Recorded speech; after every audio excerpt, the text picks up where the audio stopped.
Welcome to Drinks Coach. Vinesack or lowercase, Drinks Coach UK or lowercase. You're watching it on YouTube. Press subscribe, hit the bell, get the updates for our usually 2 shows a week.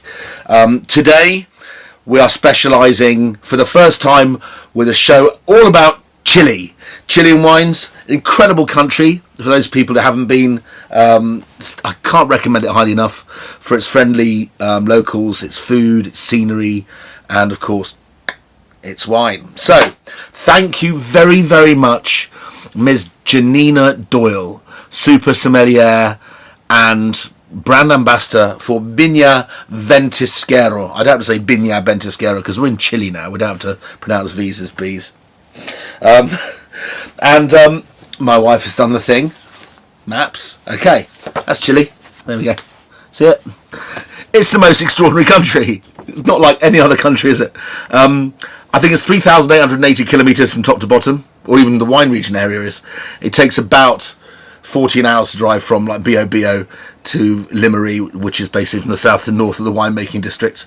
And nowhere is it wider than about 60 kilometres, the wine growing areas anyway. And you go all the way down to Tierra del Fuego. This is like Norway, man. It's like, it's all penguins and, although Norway doesn't have penguins, and fjords and shit like that. Okay, so very, very, very cold down there. Equator is here. What's also interesting is some of the coldest and coolest wines, which we're going to come on to very, very soon, are actually made at the top of the country. Warum? That's German for why. Don't know why I chose German. Well, it's because it's very, very high up. This first wine, let's crack on, is from the Atacama Desert. This wine is called Grey Sauvignon Blanc. Glacier single block. This is a premium wine. I know some of my colleagues have rated this wine very highly. A friend of mine who writes a review every year on Chilean wine, Tim Atkin, rate this as one of the highest quality Sauvignon Blancs in the entire country. And there are a few goodies. So there we are. Grey Sauvignon Blanc, 2017, bit of bottle age on there. And it's from Valle, Atacama. Right, if you go right to the top of this country, and I shall do a zoom in for you. Country. This is the top bit. This is kind of, where are we? That's Santiago, and that's Santiago. So it's about that much, okay? Right? So if we now have a look at the wine regions, some of which you might have heard of, some which you won't have. You've got the Austral region, the southern regions, Bio. Right at the top, where this wine comes from, is the Atacama Desert, which floods over into Peru. Very, very high, incredibly low rainfall. The driest desert on Earth by a distance. In fact, there are parts of the Atacama Desert that haven't been rained on for over 10,000 years.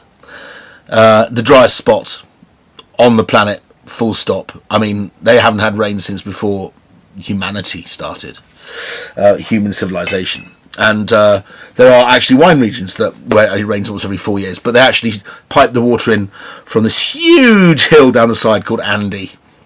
We've got Pacific Ocean, Andes this side, and this slim streak of winemaking down the middle. So, we're right up here. If you're in Viña Limery or in El Cuy, which is around here, or even further north in the Atacama, you are very much at the tip of the country. Now, because the wine's at a very high altitude and because there's an awful lot of wind, there's cold air drainage coming from the east side, from the mountains, from the Andes, which means because cold air is denser than hot air, so it rolls down like an avalanche at night. And spectacular winds. And also you've got the cold winds coming in from the Pacific, which of course is a very, very cold ocean at this part. Obviously it's famous for surfing and Hawaii dudes and everything, but the water is brought up by Coriolis effect from the Antarctic, so it's very, very cold. So you've got this barrage of freezing cold fog coming in on one side, and you've got this cold air rolling down the mountains on the left, on the right hand side, and in the middle you've got this freezing cold desert which has no trees, no living things to speak of. You can literally get down on your hands and knees and lick the ground. It's as sterile as the moon. Fascinating, I think. Anyway, they found that apart from the water thing, it's got everything you need. So people have been growing further and further into this extraordinary environment. So what have they done with this? Okay. Well, there is something that I find a lot of the northern Sauvignon Blancs have in these very, very arid environments. And that is, there's a very piercing smell of capsicum, of green bell pepper. In fact, in this case, it's not even capsicum. It's like padron pepper, like a green, big green mild chili. If you ever buy the green Tabasco, it's a bit like that, the smell. Wow, very, very clear. This characteristic is apportioned to a chemical called 2,4-methoxypyrazine, which is the same thing that gives tomatoes on the vine their incredible green smell, and grass when you mow the lawn. Anything, in fact, green has 2,4-methoxypyrazine in it, because they're in the very chloroplasts in the chlorophyll cells in the plant, which generate energy. Okay, so what do I make of this? Remarkable structure. It's delicious, actually. It's 12.5% alcohol, but full of power, which is kind of how I like my Sauvignon Blancs. I don't like blousy 14%ers, like in California, or even parts of northeast Italy, like Friuli. I want them to have concentration but density at the same time, like Cottas Sancerre, or a really concentrated New Zealand Sauvignon Blanc. And this wine has that, but it doesn't have the outlandish passion fruit and kind of like neon lights and technicolor that New Zealand Sauvignon Blancs often have. This wine has minerality and stoniness and this lovely green pepper hit I mentioned, and there's a taste almost of coriander. If you don't like coriander, I'd avoid this. Be fantastic with chili or Thai green curry or something like that. Anyway, what a fantastic start. 14 quid, and this is from absolutely the very top of the flipping country, right? Which, like I said, seems a bit weird because it's freezing cold up there, but you're the closest to the equator, as it turns out. But you're like 10, 11,000 feet up in some places. Probably not in the vineyards though. Okay, so we move on to another wine. Now this wine, I know Janina wanted me to try this because she said it was exceptional value for money. This is from Casablanca Valley. So if we look back to the capital, which is Santiago there, you'll find there's some regions just north and just south. But if you go towards the coast, there's an area called San Antonio, Lleida and Casablanca. And it seems to be a place where people have sort of pigeonholed it as really ideal for things like Pinot Noir, because it makes beautiful, juicy, strawberry Pinot Noirs. But it makes lovely tangerine-y, almost passion fruity, mango-y Sauvignon Blancs. Absolutely delicious, quite frankly. And as people have noticed, and I think probably global warming has had an effect, they've started to plant more Chardonnay there, which used traditionally to be planted in the first valleys, Maipo Valley, which is where the first wines were really planted, and down in Thurico, Rapel and Colchagua. They're now really set aside mostly for red wine, and the white wines are all made in this district here or further north. So, let's try this. Reserva, Soul of the Andes, Ventisquero, Chardonnay Reserva, 2018. Try and order that when you're pissed. Okay, right. Lovely jubbly. Roast chicken later. Yeah, I've still got leftovers. Oh, that is lovely. It doesn't smell all malty and sweaty and over the top and pineapple-y and tinned pineapple and tinned asparagus like an awful lot of New World Chardonnays can, particularly ones under screw cap where they don't really know how to manage the finishing and bottling properly. This wine has a wonderful deep smell of quince, of Charente melon, a few stone fruits, kiss of nectarine maybe.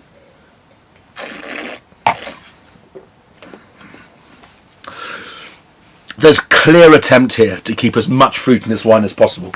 Let's face it, Casablanca is all about fruit. Also, there's a gap in the hills here. There's actually a hill range that runs right along the coast. So you've got the cold air coming down one side, but you also got a sun trap, and you've also got a trap on the other which stops the cold air coming in from the Pacific. So this is indeed a massive heat trap.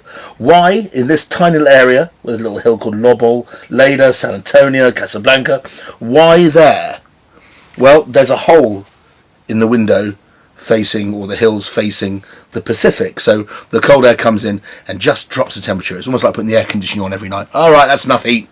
Aircon goes on. Lovely. Well, the important thing to say here is this is a tenner, okay? Not even. I think I've seen it online for 9 quid somewhere. You get a lot of bottle. You get a nice story. You get an elegant, Casablanca Chardonnay, 12.5% alcohol. Well done you, again, Ventisquero, for not making the wines big, alcoholic and blousy. Ventisquero is very, very popular in America. In fact, Chilean wines are in general. And the Americans and the Chileans share a massively sweet tooth, I've noticed. Somebody told me that a can of Coca-Cola in Chile has 8 teaspoons more sugar in it than the one that you buy out of a machine in England. 8 more teaspoons? 8 more, like it needs 8 more teaspoons? Crikey. Also, when you go downstairs for breakfast, coffee's always in an urn, and it's pre-milked and sugared to 2 sugars a cup. And I'm like, oh God.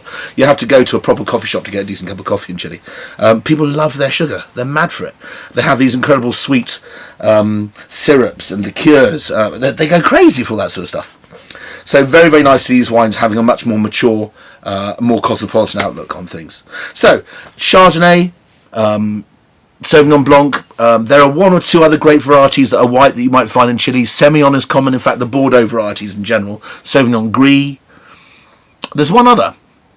In fact, it's the oldest white variety known to mankind, and it was the first one to be brought over to South America, I imagine for sacramental wine and so forth. But also, there was a red variety,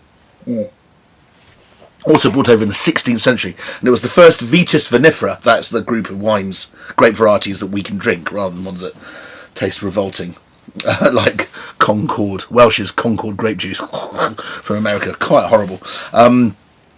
But things like Chardonnay, Sauvignon Blanc, all the grape varieties you've heard of are part of the school of Vitis vinifera. But it was brought over with another variety, a variety which was called the wine of the country, or some people think maybe it was related to, País Vasco, which is the country of Pays Basque. And that's a grape variety called País. And this wine is a País Moscatel. It's a cross, 85% cross between País, this resurging red grape variety which is appearing, so all old museum blocks are appearing and people are going, look, this wine really has something to say and has a real identity, and you know, some of them are made from vines which are well over 50 years old. And also Moscatel, which is the only grape variety, as far as I know, and I'm sorry, I'm not that big a kind of Christian, but it is mentioned in the Bible, don't ask me where, Google it. But Muscat is said to have been mentioned in the Bible, oldest white variety, or variety at all, and País was the first grape variety, drinking variety, to be planted, probably by conquistadors coming in from Peru, consolidating their lands in Chile. Ran out of gold, so they went to get all the silver and copper out of Chile instead. Okay, right, so 2017, País Moscatel. I don't know if you can tell, I chilled this. This is Beaujolais temperature. I've been told that it's best drunk about 14 to 16 degrees. I have never tried this wine before. Janina, very, very excited about this one. Okay, so let's have a look. Now, this is made an unusual way too. Look, it's quite pale in colour, you can see that. It's made actually in 2 steps. They get the wine, they get País, and they get about half the País, and they put it whole bunches into a vat to ferment. Whole bunches, no pressing, nothing. And this is what they call carbonic maceration. And this is the way traditionally wines like Beaujolais in France are made, wines in the south of France more and more, because it avoids fierce, hard tannins in the wine, really stalky, briny, sinewy tannins, and maximises the fruit character completely. So what's happened is about half of the País has gone off for treating to a nice big fruity carbonic maceration, macération carbonique in French. Then the rest of the wine, the rest of the País, has been mixed with the Moscatel grapes, and they've co-fermented. Now this is not as common anymore as you might think, but in the old days they just put all the grapes from the field into a vat and they fermented it. It's so uncommon, we now call that a field blend, and it's terribly trendy. I quite like them, because you've got a little bit of unripe, a little bit overripe, you've got all of these different flavours, and when they ferment together, I don't know if you've ever seen the film or read the book, The Fly, but this gentleman managed to teleport himself across a room, but there was a fly in the teleporter, so when they arrived, Seth Brundle and the fly became Brundlefly, and they were stitched genetically at their hip. Incredible film, incredible book. Now, that's what's happening here. You're co-fermenting País and Moscatel. And it arrives in another teleporter machine, finished. And now it's Poscatel, or Maïs, whatever you want to call it. It's not Maïs, that's sweet corn, I think. So then you mix the carbonic maceration component, which is soft, juicy, groovy, like Beaujolais Village. Really, really lovely to drink, chilled. Red wine with fish. And then they've got this other one which has got a bit of the tannins of País, the rusticity, but mixed in, fermented with Moscatel, which is beautifully grapey and perfumed. I have no idea what this is going to taste like. Here goes. Well, I have never smelt a wine like that before.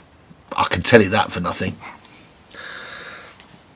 What's the alcohol level on this wine? 12.5%. So it's lovely and light. And you can see they really are sort of going for something ultra quaffable, what the Americans love to call it, crushable. Kind of wine, having smelt it, which would be no problem putting into a can. And you could drink that ice cold on a picnic or on a bus or something like that if you've got a 12-hour train journey full of chickens going somewhere. I don't know. So,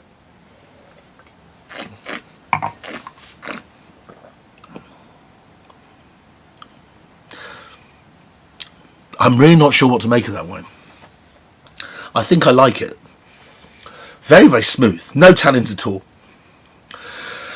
The Moscatel is either grapey or lemony, but it could be misconstrued as foxy. A lot of people don't like Sauvignon Blanc because they think it reminds them of tomcats a little bit. And there is that in there.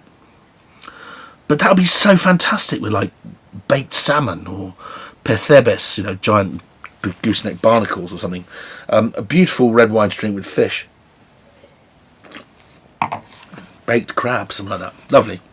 Well, a real surprise. Again, a wine that's not much more than, I think it costs maximum £12 or so. So Viñas of Ventisquero. Oh, by the way, did we talk about, I did mention at the beginning that Ventisquero was a Johnny come lately. What does that mean? Alfonso, is it Alfonso? At this stage of the process, I keep on forgetting his name. It's Felipe. Sorry. Felipe Tosso. I keep on saying Alfonso Tosso, but Alfonso is a consultant in Chile, which I was confusing with him. Felipe Tosso and John Javal make these incredible wines at the end. But Felipe set up Ventisquero, or was installed as chief winemaker by the people who invested in the business in 1998. So the vineyard's only 20 years old, which is very, very modern. There are one or two producers which have appeared out of nowhere where they've gone, right, we've seen the mistakes that people have made in the past. And some wineries in Chile are 140, 150 years old. Concha Toro and Casillero del Diablo really is that old. Don Melchor or Santa Rita Casreal, or those are really old producers, and they go back to Victorian times. So there is real depth and age to the Chilean wine industry. It's not as New World, let's say, as New Zealand is, which basically only just bit the bullet with wine in the sort of like 80s. So, what do I make of this? I don't know. It's got a halfway between red and a white. It's very, very interesting. It'd be a fascinating wine to put into a blind tasting or something like that, or for a tasting group. I'm getting a feeling that I would really like that with something like smoked mackerel. Hot, you know, barbecued mackerel, something like that. It'd be lovely. Good barbecue red, no question. Okay, so what have we got left? Dun dun dun. I brought out my special Zalto glass for this. Reverence. It's covered in crap, unfortunately. I've just rinsed it out of the hot tap, so I don't like to use detergent in these glasses. We have two wines here. They're both from Apalta. Okay, here we go. Back to Santiago, that's the capital. We were right up here in the Atacama. It's over a 12-hour drive. 2-hour flight even, I think, probably. Certainly an hour and a half. Then you've got this sort of like the Limery and the Alcuí valleys. Then you've got the Aconcagua region, which is Casablanca, San Antonio, later and just above. Then we've got the central valleys around Santiago, the first ones to be planted. Cachapoal, Rapel. Below that, you go to a very, very special wine region indeed, and that's Colchagua. And these wines are from the Colchagua Alta, which is right up in the corner, right up in the mountains, quite high up. In most cases, at least 1,500 feet to possibly 3,000 feet in height, the vineyard, some higher than that. And this is a place called Apalta. And Apalta has been ring-fenced as a place which makes utterly astonishing Syrah, a.k.a. Shiraz. So what's the ex-winemaker of Penfolds Grange, which is the Shiraz, doing in the darkest corners of Clos Apalta or Apalta? Well, clearly they needed a pro. If you've drunk 1996 Penfolds Grange, God knows how much that would cost now. It's probably £1,000 a bottle. But what a wine! That was John Duval's last vintage, and Slinger's. Chef David Slingsby Smith, I hope you're up there watching. So we're going to try a couple of real kind of top end. I don't think people talk about Chilean top end wines enough. But there are wines which have now become kind of broken into the zeitgeist in the same way the really expensive wines in California have. And you've got wines like Almaviva, which is partly made by the Rothschilds, which is, the price just went through the roof. But when it first started, we sort of questioned £30, but then went, wow, that's pretty good. These wines are in that price point, but then they haven't gone to that stupid price yet. And there are one or two wines in Chile now which are sort of dicing around the $100 mark plus. So, this wine is called Ventice 2017. It's 14.5%. Of course it is. South American. You need lots of booze in these wines. You've got some huge guy, some guapo, you're on a horse, and he's got a steak on a stick, and he's brought it home for his wife. He's going to cook me this steak, and it's going to be a 5-kilo steak. And that's what he has for that particular breakfast before he develops a nice appetite for lunch.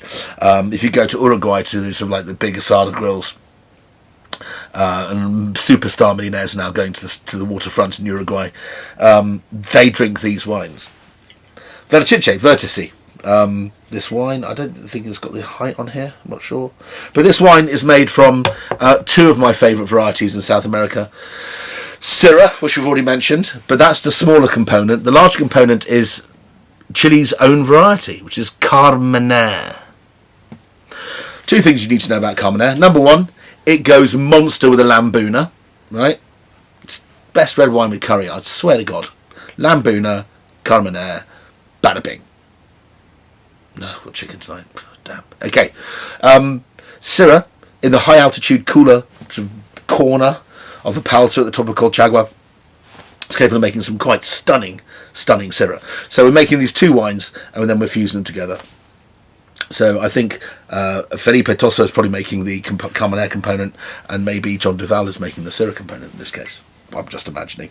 Anyway, let's have a look at this wine. This is 25 quid. No horsing around. You see what I did there? Yeah.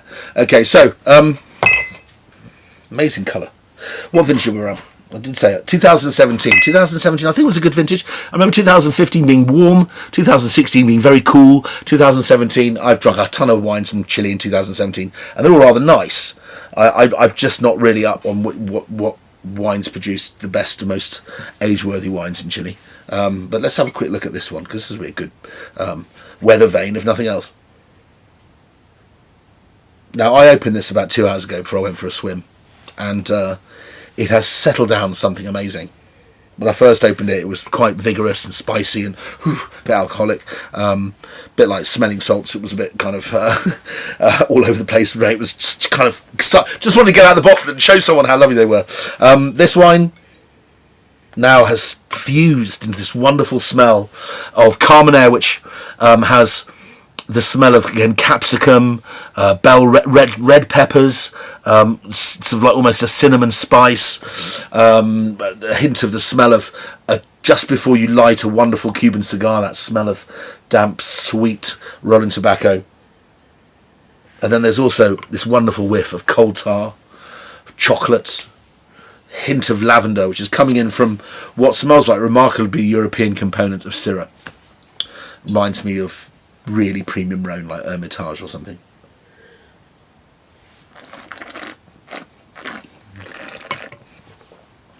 Right there explains why people have fallen in love with the wines of Chile.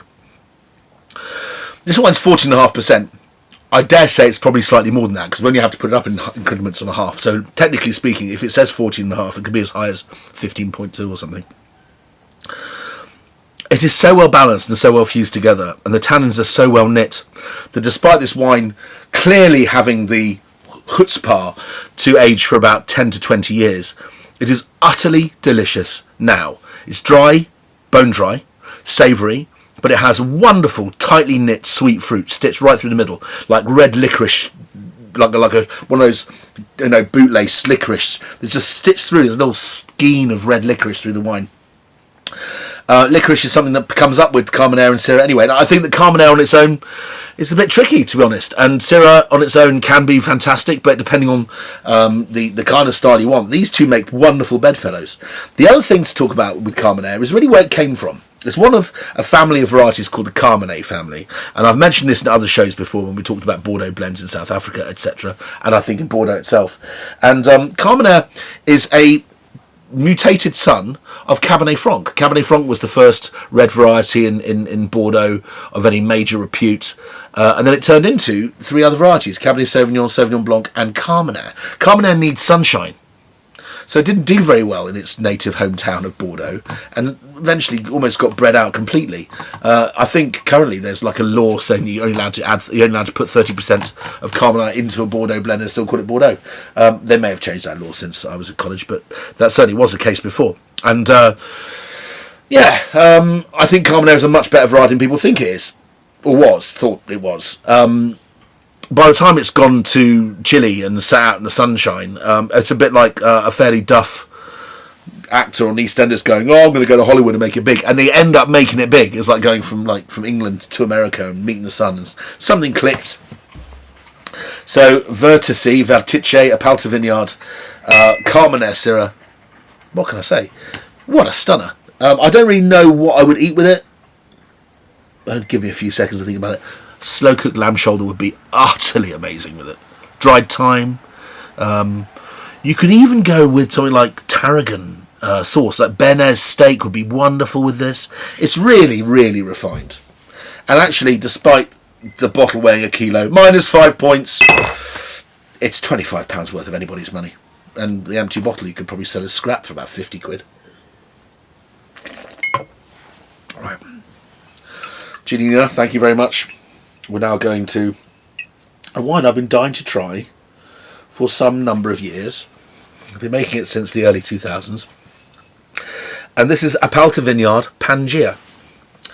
This is one of the most talked about red wines in the whole of Chile. This is Ventisquero's apex predator and is the brainchild of John Duval and Felipe Tosso. What is Pangea?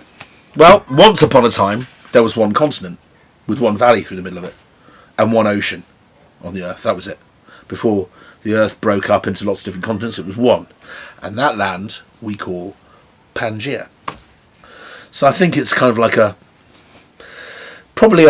I'm guessing, a reference to the world coming together. The world is actually not that big. You've got this wonderful, wonderful emblem, which looks like the Earth with 1, 2, 3, 4, 5, 6. Is that number of continents? I don't know, but not quite.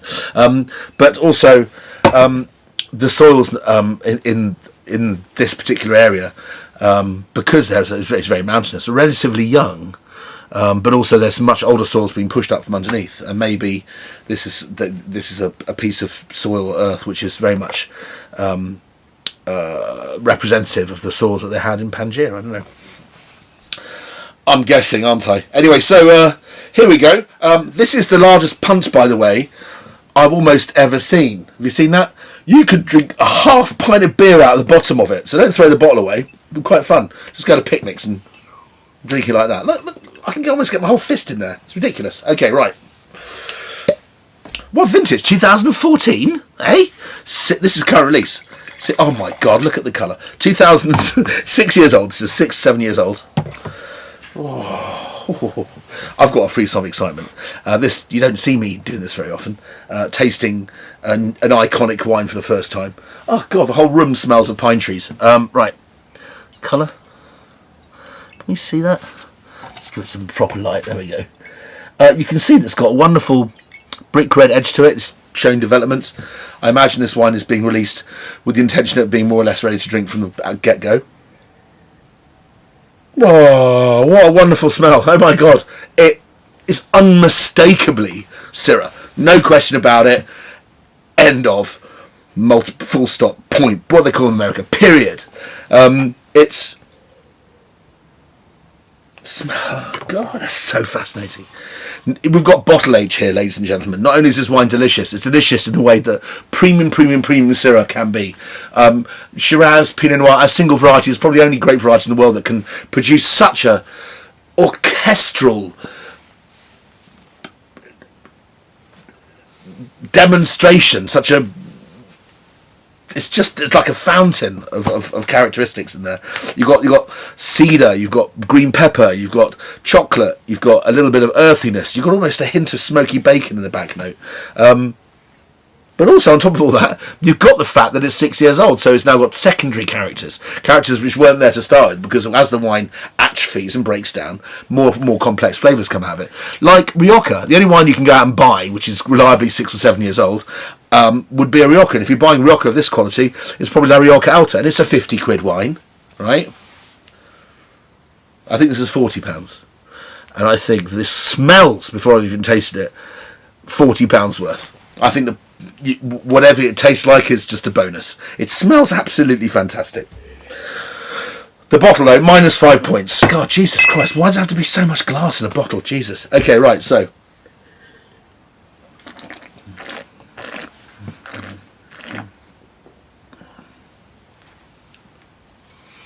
Ultra fine. I've seen reviews on this wine. Some people saying, almost offering a lip service, going, oh yeah, it's a 90 out of 100 wine, or a 91 points. That 91 points is saying, well, it's reverent, it's made by very good guys. Maybe I don't understand the wine. I'm not going to give it 89 because that'd be patronising. This wine to me is a 94 for 95 pointer. Got fantastic austerity. It's got so much more to come.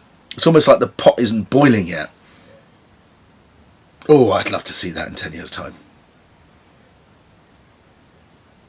The first time I drank Jazzman Cote Roti, which is a famous smoky Syrah from the Rhone, I remember it giving me the same sense of, is that what it's supposed to taste like? Is it ready now? Is that all it's going to give? Because it's really, really nice. And I bought some, because it was only 20 quid then, not the stupid price it costs now, it's hundreds now. I drank it 5 years later, and I cried. It was the first time I realised that I'd done the right thing by buying it and holding on to it. There have been 3 or 4 occasions, usually when I'm probably not in the most stable of mental state places in my life, where wine has made me cry, partly because it's reminded me of something, or because of its sheer beauty.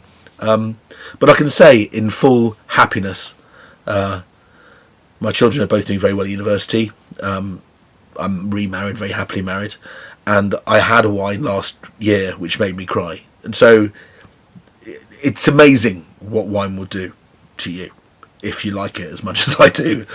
I don't think it's weird. That's the thing. It just doesn't seem weird because I meet other people that feel this way. Maybe we're a very small group. Maybe everyone would feel this way if they just opened their eyes a little bit. But you know what? You have to pay 40 quid for it. You can spend 40 quid on something else and get incredibly high. So it's horses for courses, isn't it? But I'm telling you that the perfect wine in the perfect environment, with a view like no other, like the view across Colchagua Valley, with a steak, and you have that glass of wine, and you have that moment, that emotional moment, best drug in the world. See you next time.